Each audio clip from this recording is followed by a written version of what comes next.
Muy buenas tardes, bienvenidos a su clase de reparación y mantenimiento. Buenas tardes. Vamos a iniciar entonces con la clase, ¿verdad? Para avanzar un poquito.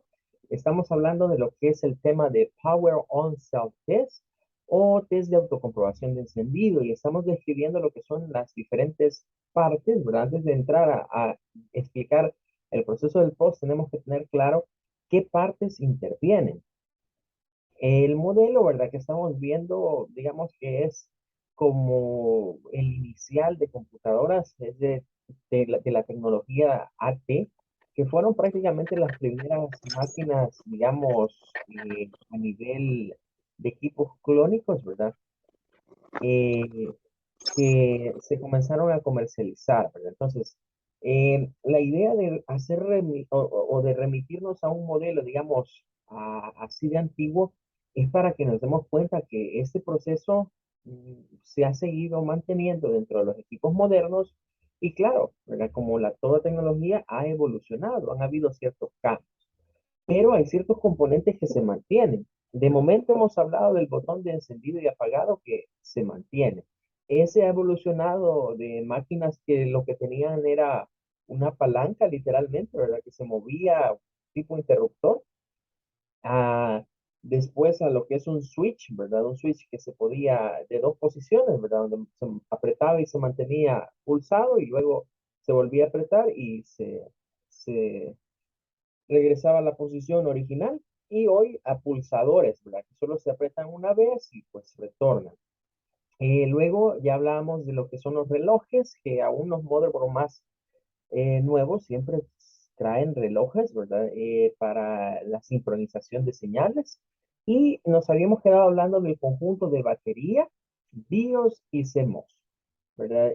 Aunque aquí lo vemos como separado, ya habíamos dicho que esto, ¿verdad? El BIOS y CMOS es prácticamente un mismo chip en donde encontramos funciones diferentes, ¿verdad? Esto es en sí un firmware. Si no lo hemos hablado, lo vamos a aclarar el día de ahora, ¿verdad? Para que tengamos en mente estos conceptos. Normalmente hablamos de hard y word. Ya lo voy a separar así para que lo vayamos viendo, aunque normalmente es unido, ¿verdad? Pero veámoslo separado porque es la etimología del inglés. Y decimos, bueno, estas son las partes físicas. Y normalmente hablamos de software, que vienen siendo los programas, decimos, ¿verdad? Las aplicaciones, incluso ahí se va el sistema operativo. Pero hay otros términos entre medio de estos.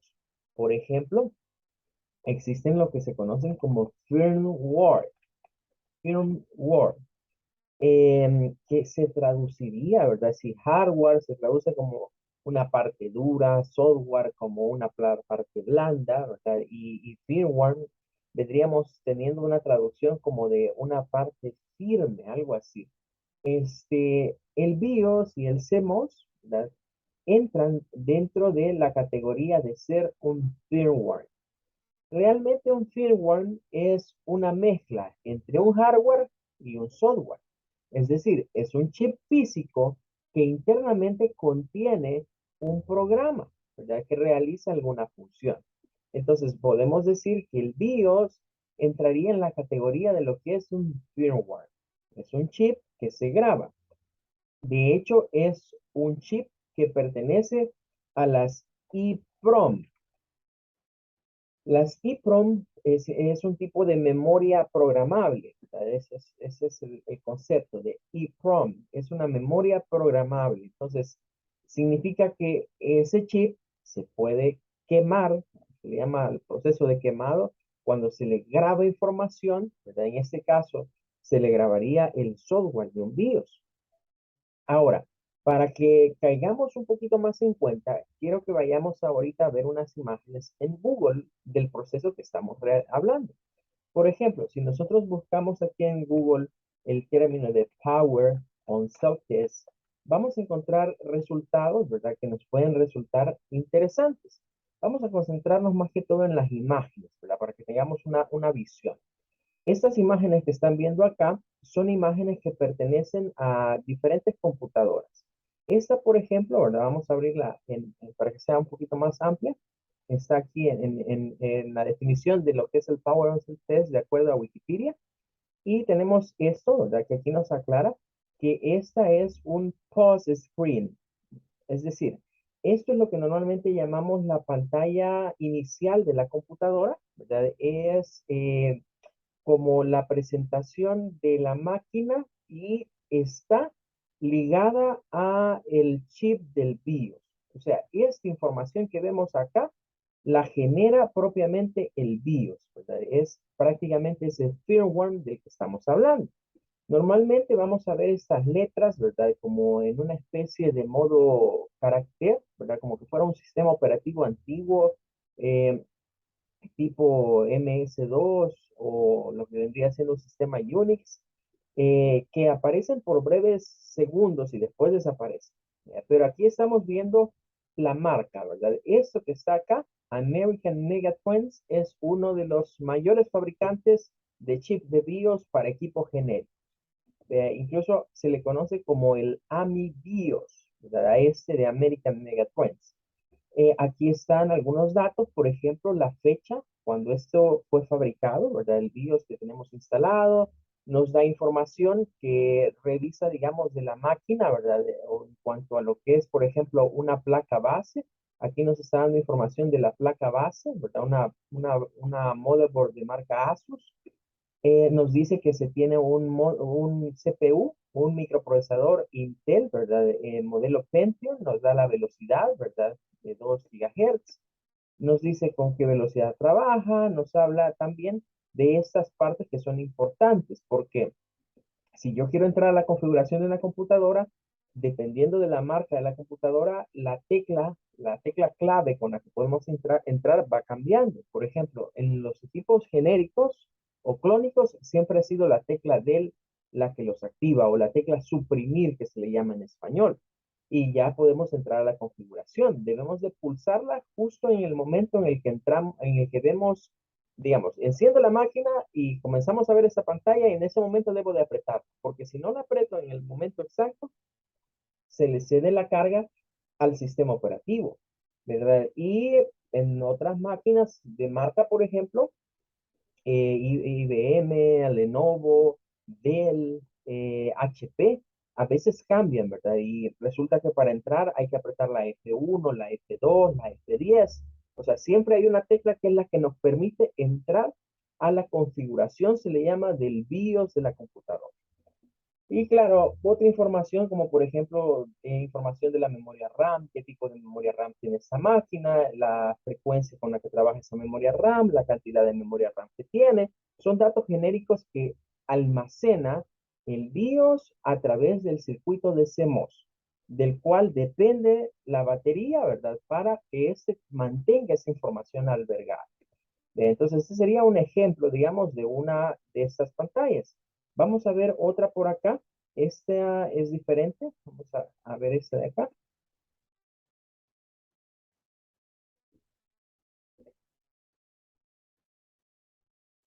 Vamos a ver si podemos accesar a la imagen propiamente. Esto vendría siendo otro ejemplo, ¿verdad? Este es otro fabricante de BIOS. Este es el, vamos a ver, nos dice William. Ok, correcto, correcto, William. Es de andar buscando, ¿verdad? ¿Cuál tecla? Normalmente aparecen todas nos dicen al principio cuál es la que hay que presionar, ¿verdad? Pero pasa tan rápido que ni cuenta nos damos. A medida uno va viendo las máquinas, ¿verdad? Se va dando cuenta que a ciertas marcas le va a cierta tecla, a otras le va a otra, ¿verdad? Y, por ejemplo, una recomendación para entrar a eso es pulsarla varias veces. Se supone que está hecho para que solo se pulse una vez, vea, pero la vista, ¿verdad? Nos engaña y nos movemos más lentos y entonces no la pulsamos en el momento adecuado a veces para ingresar. Este, por ejemplo, es de marca Hour, es otro fabricante de BIOS, ¿verdad? Y siempre vamos a ver estas presentaciones así, digamos, las máquinas más estándares traen esto así. A medida vamos escalando, posiblemente vamos a encontrar equipos, por ejemplo, de marca, que no nos van a mostrar nada de esto, sino que al centro vamos a ver el logotipo de la máquina y aquí una pequeña línea que nos indica cómo ingresar. Bien. Bien. Eh, Vamos a continuar. Vamos a ver otro ejemplo, ¿verdad? Bueno, aquí hay muchas, estas la mayoría son de American Megatrends.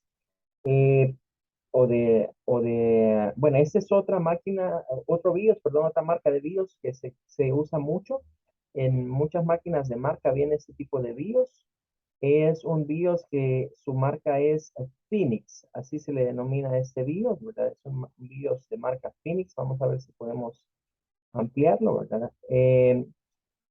Este que está acá, ¿verdad? Es la misma Hour, pero de repente comenzaron a manejarse con la marca Phoenix, ¿verdad? Y información general, ¿verdad? Entonces, a esto que estamos viendo acá se le conoce como la pantalla de prompt o el mensaje de prompt. Si nosotros alcanzamos a ver esto cuando una máquina enciende, digamos que los componentes primarios del equipo se encuentran en buen estado, pero podemos hallar otras, ¿verdad? Por ejemplo, el Power on Cell Test de los motherboards más recientes, como de Asus, eh, es un tanto diferente la presentación. Vamos a ver si vemos acá alguno. Bueno, incluso vamos a encontrar ya BIOS que no son así tan textuales, sino que son más gráficos, ¿verdad? Así como este que estamos cargando ahorita. Entonces, esto ya depende, digamos, como repito, del fabricante, ¿verdad? Del fabricante del equipo y lo que vendría siendo el software que le carguen al BIOS. Por ejemplo, estas imágenes que estamos viendo acá son de un motherboard Asus, ¿verdad? Que es un BIOS de la nueva tecnología, ¿verdad? Que es la que nos está mencionando ahí William, ¿verdad? Un BIOS UEFI, ¿verdad? Que es el nuevo sistema, digamos, de carga de sistemas operativos. Y ya es gráfico, incluso se pueden usar el mouse en estos BIOS. Entonces, regresando a lo que estábamos hablando, cerramos con que el BIOS es un programa realmente, es un software que se encuentra almacenado dentro de un chip. Y para poder resguardar su configuración, hace uso de un semiconductor de óxido metálico que a su vez toma energía de una pequeña batería. Si la batería está agotada, si la batería está mala o algún problemita relacionado a batería, el BIOS ya no puede guardar configuraciones, ¿verdad? Y entonces la máquina va a estarnos indicando siempre que se arranque que hay un problema con la configuración. Eso se puede superar, ¿verdad? Nosotros podemos decirle a la máquina que omita estos mensajes y que siga cargando, pero lo ideal sería ir a revisar qué problema hay principalmente relacionado a baterías. Ahora, vamos a ir con los otros puntos, ¿verdad? Y ya estuvimos hablando de unos de ellos con las imágenes que acabamos de estar viendo. Dentro de la máquina, otras cosas que intervienen para el POS es el CPU, el microprocesador o la unidad central de procesamiento, ¿verdad? Como lo traducimos al español. También influye la memoria RAM y aquí sí va a variar un poco, porque como esto está basado en un modelo AT, nos habla de un disco duro que a la fecha se mantiene el concepto de discos duros siempre, un hard drive, y se habla de un disco flexible que es quizás el medio que ya desapareció, ¿verdad? Podríamos incluir una unidad óptica como un CD-ROM, un DVD-ROM o un quemador o un combo también, ¿verdad? Podría ser una unidad. O, pues ya hoy más recientemente, incluso hablar de discos duros de estado sólido. En general, son todos estos medios de almacenamiento. Los medios de almacenamiento también se configuran dentro de lo que es el BIOS y forman parte del proceso de POS, porque así la máquina sabe, por ejemplo, desde qué dispositivo de estos va a dar el arranque del sistema operativo. Hay una parte, ¿verdad?, que se configura dentro del BIOS que se conoce como el boot sequence o la secuencia de carga, donde nosotros le decimos a la máquina, por ejemplo, si voy a instalar un sistema operativo que lea primero una memoria USB. Si el sistema estuviera en un disco compacto, que lea el disco compacto. Si ya está en un disco duro, que lea ese disco duro en específico, se le configura y la máquina carga desde ahí el sistema. Y luego el componente de la power supply, la fuente de poder, ¿verdad? Que se vuelve importante. Los puertos también se chequean así como los slots de expansión o ranuras. Estos slots, ¿verdad? Con el tiempo han ido desapareciendo en las tarjetas madres. Por ejemplo, en el modelo que yo tengo acá, que es una placa G31M, digamos, es un modelo mm, no muy reciente, ¿verdad? Pero tampoco está muy antiguo, está en un nivel medio, digamos. Estas ranuras, ¿verdad? Se limitan a dos. Estas dos rojas, que son ranuras PCI, y esta, ¿verdad? Que está acá, que es una ranura AGP. Cuando hablamos de slot de expansión, significa que acá se ponen tarjetas.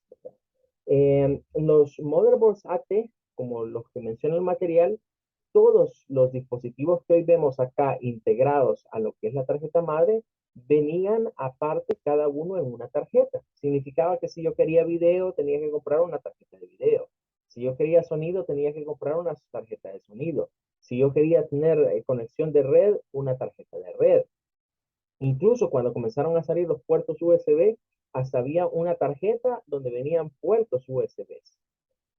Lo único que tenía originalmente, digamos, el motherboard en cuanto a conexiones eran las conexiones de teclado y de ratón y de lo que era el puerto serie y el puerto paralelo, que son dos puertos que han, digamos que ya pasaron, ya se extinguieron prácticamente por los USB, pero se nos da la opción de agregar tarjetas. Puede ser, por ejemplo, una tarjeta, aquí va la tarjeta AGP, toda esta ranura negra, que es pues para tener aceleración gráfica, ¿verdad? Y mejor calidad que la tarjeta que trae el modem. Y estas PCI que pueden ser para otras aplicaciones, ¿verdad? Si quiero tener una mejor calidad de sonido, si quiero agregar una segunda conexión de red LAN o alguna otra tarjeta que queramos insertar acá. Entonces, todas estas piezas son chequeadas por lo que vendría siendo el proceso del POS. El POS comienza a enviar señales a todos estos dispositivos de los cuales hemos venido hablando. Ahora, el CPU o la unidad central de procesamiento es un dispositivo primordial que se debe encontrar en buen funcionamiento, porque si este no funciona, entonces no hay modo de que el circuito del BIOS comience a trabajar. Igual, si la fuente de poder no funciona, vamos a ir marcando acá algunas piezas. Si este está malo, pues vamos a obtener pantalla negra. Si esta está mala, la fuente de poder, también vamos a obtener una pantalla negra.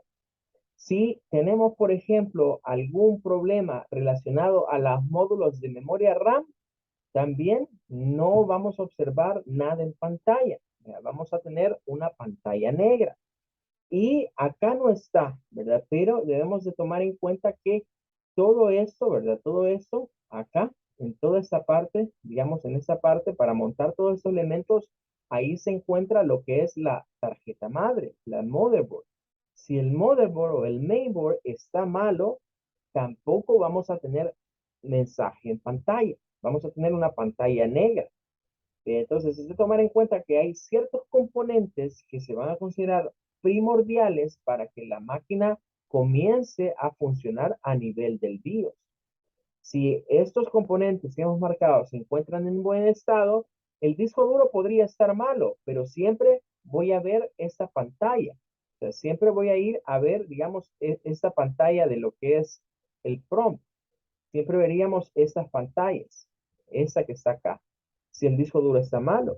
Si la unidad de disco puede ser, digamos, incluso un lector de memorias, una quemadora o un disco duro de estado sólido, si alguno de esos está malo, si los dispositivos de almacenamiento están malos, siempre vamos a ver la pantalla del BIOS.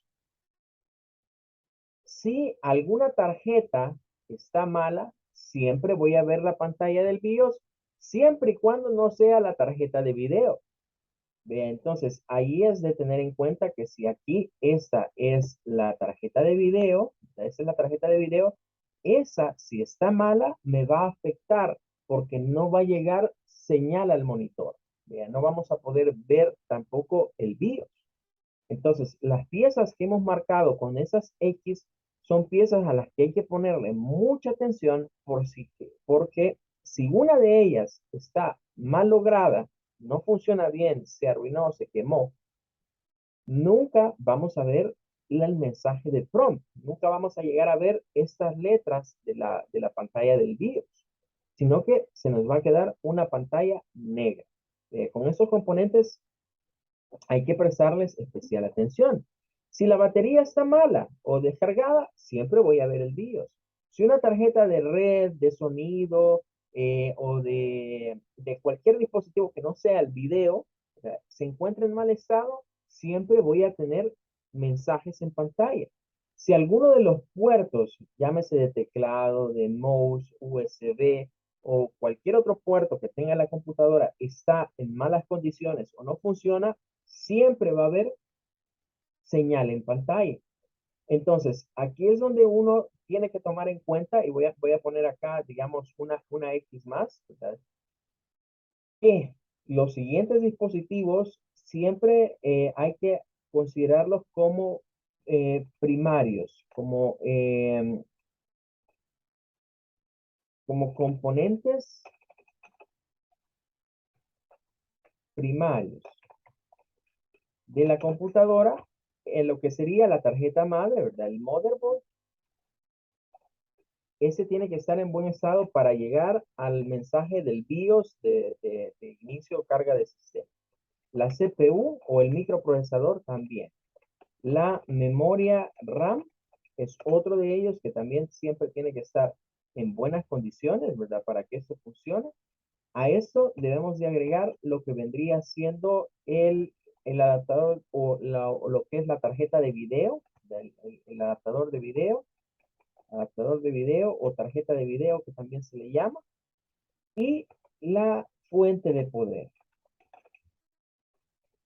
Si estos componentes se encuentran en buen estado, vamos a llegar a ver mensajes que nos va a generar el BIOS a través del proceso de post en la pantalla de la computadora.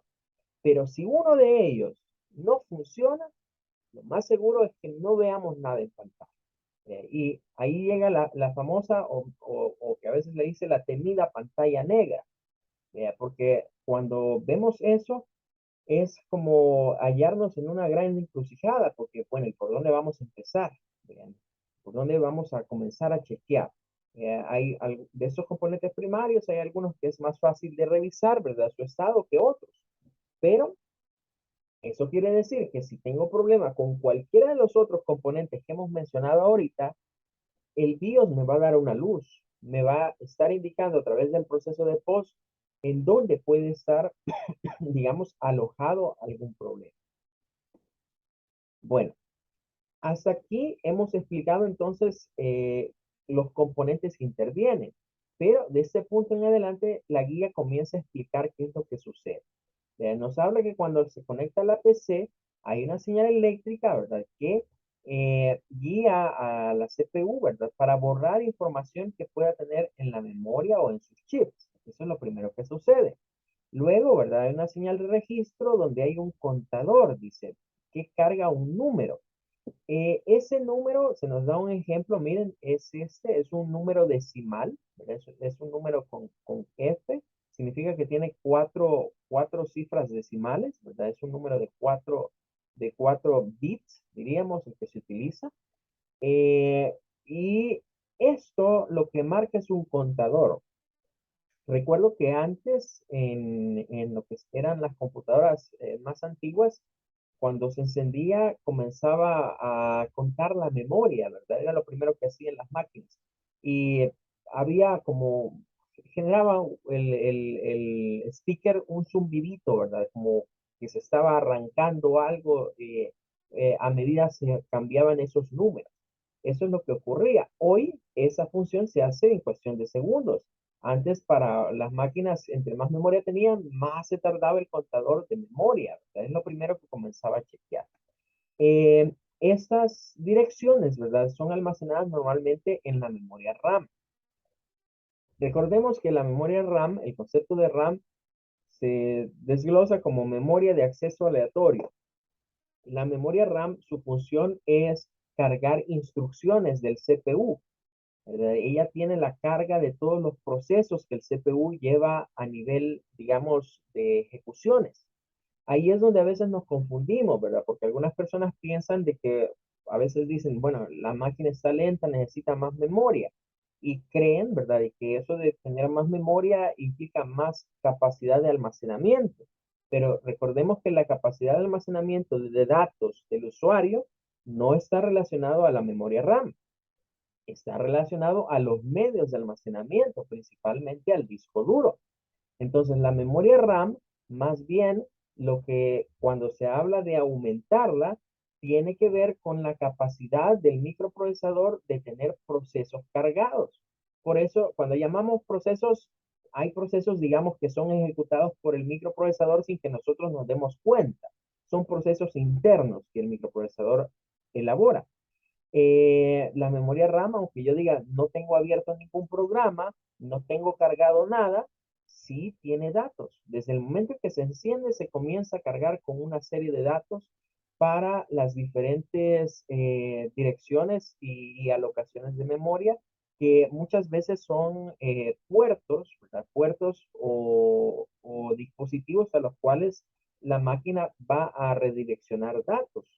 Eh, por esa razón, ¿verdad? A medida vamos abriendo aplicaciones o tengo una computadora encendida por más tiempo, se nos dice, mire, reinicie la máquina, porque el reinicio de una máquina va a vaciar los datos que tiene la memoria RAM y va a volverlo a cargar. Como si fuese, la memoria RAM es una especie de, de lienzo, ¿verdad? De lienzo como de un pintor. El pintor a medida va pintando el lienzo, pues se va llenando, pero si él quiere hacer una nueva, pues que sería como pintarla nuevamente de blanco, ¿verdad? O agarrar un lienzo nuevo. Algo así en la memoria RAM. Cuando apagamos el equipo, la información que esté ahí se borra y se vuelve a cargar nuevamente. ¿Quiénes intervienen acá? Bueno, está interviniendo el CPU, está interviniendo el BIOS y está interviniendo la memoria RAM, ¿verdad? Luego, vamos a ver acá.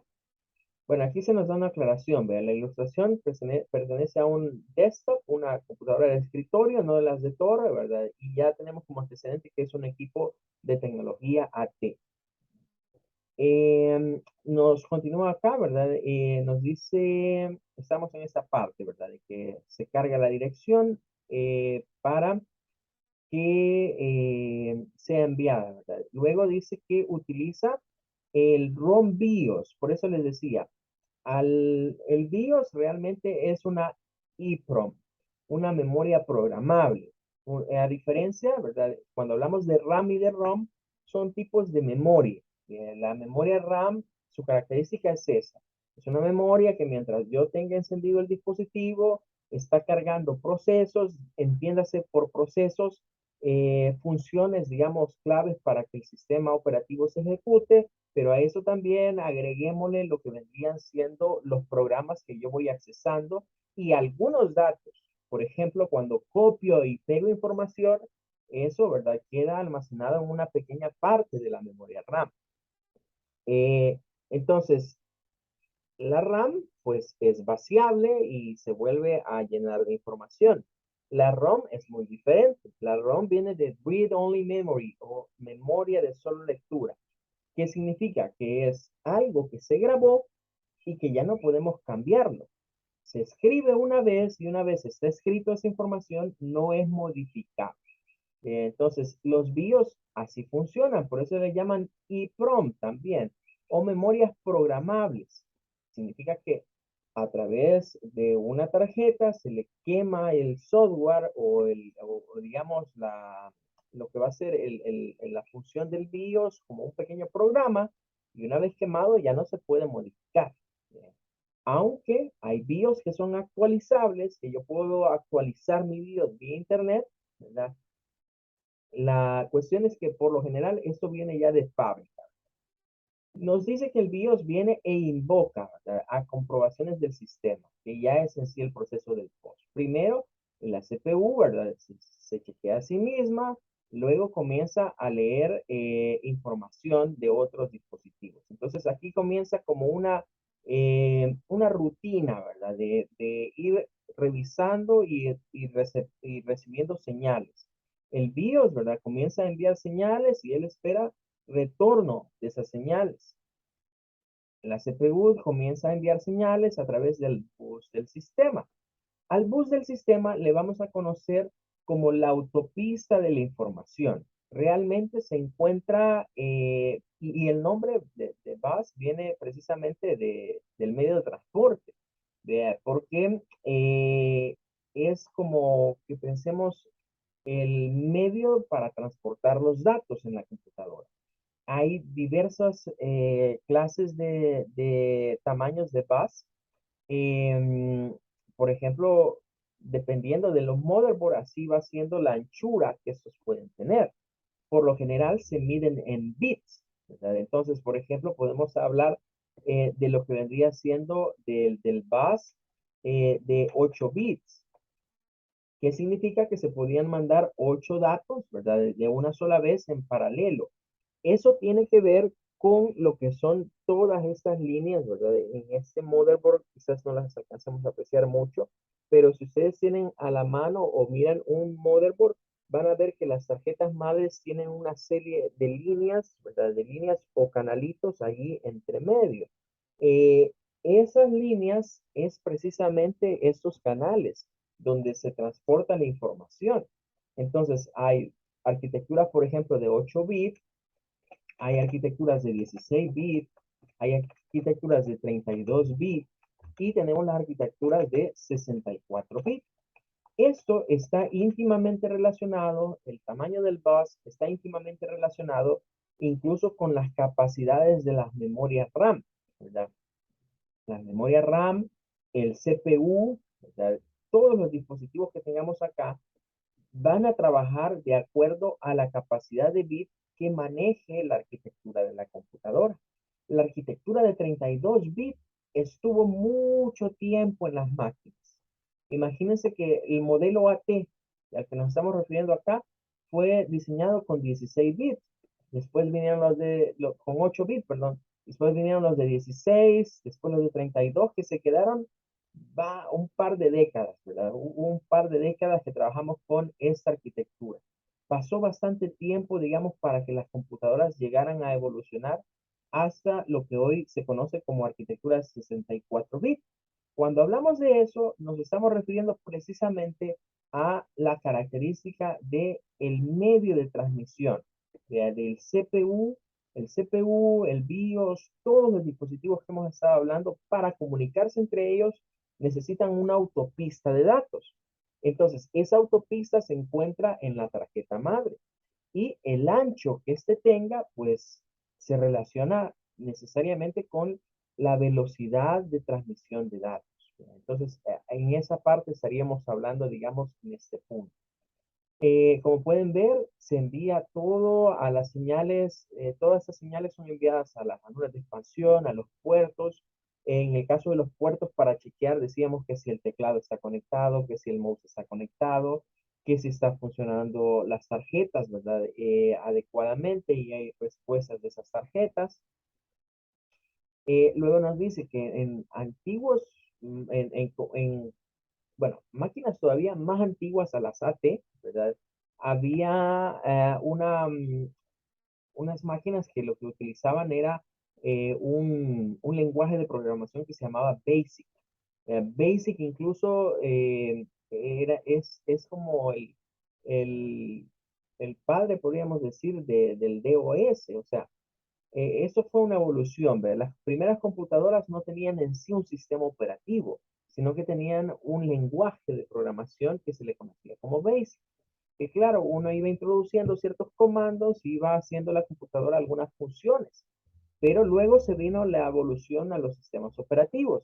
Surgió por un lado lo que es el sistema operativo Unix, que es el más antiguo de todos los sistemas operativos, y luego Microsoft, ¿verdad? Hizo pues para IBM la famosa jugada de venderle el MS2, ¿verdad? O el Microsoft Big Operating System.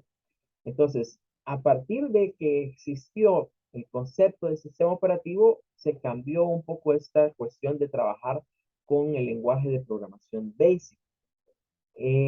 Ya al llegar un sistema operativo es donde cambia.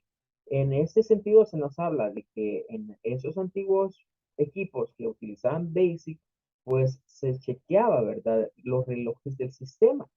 Bien, esto de chequear relojes se sigue haciendo aún hoy en día. Bien, a pesar de que ya estamos con sistemas operativos más modernos, estos chequeos siempre son rutinarios porque es parte. Yo me gusta comparar esto como alguien que digamos, tiene un vehículo, ¿verdad? Y es muy precavido con su vehículo. Hay personas, muchos accidentes ocurren porque no tenemos cuidado, digamos, de nuestros automotores. ¿Qué tal si yo antes de utilizar un carro, ¿verdad? Dedicase un tiempo para, por ejemplo, medir cómo está el aceite, medir cómo está la presión de las llantas, medir cómo anda, por ejemplo, el refrigerante, medir cómo está la carga de la batería? Si yo me pudiese tener, digamos, si nosotros pudiésemos tener esa precaución. Quizás a veces las personas por las rutinas no lo hacen, pero supongamos voy a hacer un viaje lejos, un viaje que yo sé que me va a llevar varios kilómetros de un lugar a otro y por lo tanto, por lo menos debería de chequear eso. Cuanto más ver cómo está el combustible. Si le prestásemos atención a todos esos detalles de un automotor, seguramente, ¿verdad? Evitaríamos problemas, evitaríamos quedarnos, evitaríamos posiblemente accidentes por mal funcionamiento. Es parte del chequeo preventivo. Entonces, el post es eso, es chequear que los componentes de la computadora se encuentran en buen estado, dar un OK, es un chequeo que la máquina se hace a sí mismo y dice, bueno, estamos OK, el usuario puede utilizarlo. Pero si hay algo que no está malo, mejor se le advierte al usuario y ni siquiera estamos pensando en darle paso al sistema operativo, porque aquí hay un problema. Entonces, es para detectar algún problema previo a la carga del sistema operativo. Eh, Luego, ¿verdad? Vemos acá, nos habla que el proceso de post comprueba memoria, ¿verdad? Del adaptador gráfico, esto quizás vamos a hablar el día de mañana, y lo que vendría siendo memoria RAM. ¿Verdad? Aquí a veces hay una confusión entre la tarjeta de video y la memoria RAM. Ambas deben utilizar memoria RAM, tanto el video como la máquina. Y a veces vamos a encontrar en donde en la mayoría de laptops, por ejemplo, de las computadoras todo en uno, o de las máquinas, de los motherboard on board, se hace una compartición entre la memoria del sistema y la memoria que utiliza la tarjeta gráfica. Pero eso lo vamos a dejar para el día de mañana. Ya se nos terminó el tiempo, nos vamos a despedir hasta acá. Bendiciones para cada uno de ustedes y nos vemos primero Dios el día de mañana. Gracias, profe. Mañana no voy a poder asistir porque voy a trabajar. Ok, de acuerdo, no se preocupe, vamos a grabar la clase para que la puedan ver posteriormente. Vaya, gracias. Gracias. Igualmente, feliz día. Gracias igualmente.